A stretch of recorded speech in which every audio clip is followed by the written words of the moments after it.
ایک دور دراز علاقے میں ایک بادشاہ جس کا نام ایڈی اور اس کی بیوی جس کا نام ہنی تھا، ان کے ہاں ایک بیٹی پیدا ہوئی۔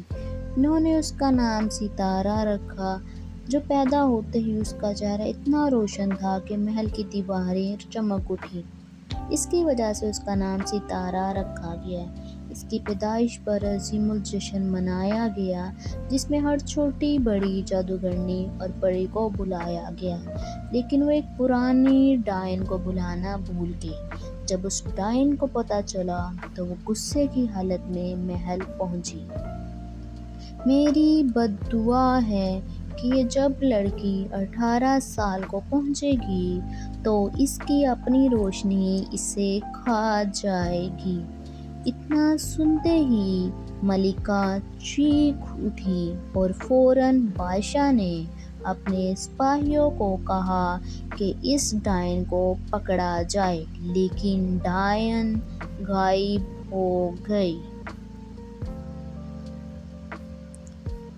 اور ستارہ کو شروع سے ہی ایک اندھیرے محل میں پالا گیا، لیکن پھر بھی چمکتی رہی اور اسے ہمیشہ اندھیرے میں رکھا گیا، لیکن اس کی اپنی روشنی نے اسے کبھی اکیلا نہ چھوڑا۔ جب وہ 18 سال کی ہوئی تو اس کی اتنی وہ خوش تھی کہ اب وہ محل سے باہر جائے گی، آزاد رہنے کی اجازت ملنے والی تھی۔ اس رات جب وہ سو رہی تھی تو اسے ایک دیوار سے روشنی آئی اور ستارہ کو لگا کہ کوئی اسے آواز دے رہا ہے۔ ستارہ اٹھی اور اس روشنی کے پاس گئی۔ ستارہ نے جیسے ہی اس روشنی کو چھوا تو وہ فوراً غائب ہو گئی۔ ستارہ نے اپنے آپ کو ایک عجیب و غریب شہر میں پایا جہاں کبھی سورج نہیں نکلا تھا، لیکن آسمان پر چھوٹے چھوٹے ستارے چمک رہے تھے۔ تبھی ایک شہزادہ ملا جو اسے کہتا کہ تم یہاں کیسے آئی ہو؟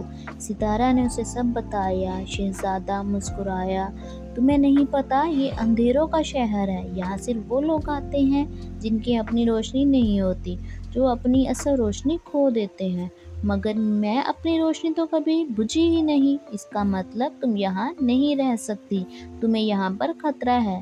تبھی اس شہر کی ایک ملکہ آئی اور وہ کہتی کہ کوئی بھی یہاں سے زندہ نہیں جا سکتا۔ وہ چاہتی تھی کہ ستارہ کی روشنی ہمیشہ کے لیے بجھ جائے تاکہ وہ اس شہر کا حصہ بن جائے۔ شہزادے نے شہزادی کی مدد کی اور شہزادے کی وجہ سے شہزادی اس چڑیل کے چنگل سے بچ گئی۔ شہزادی نے شہزادے کا شکریہ ادا کیا اور وہاں سے چلی گئی، جس کی وجہ سے ڈائن چیخی چلائی اور تنہا رہ گئی۔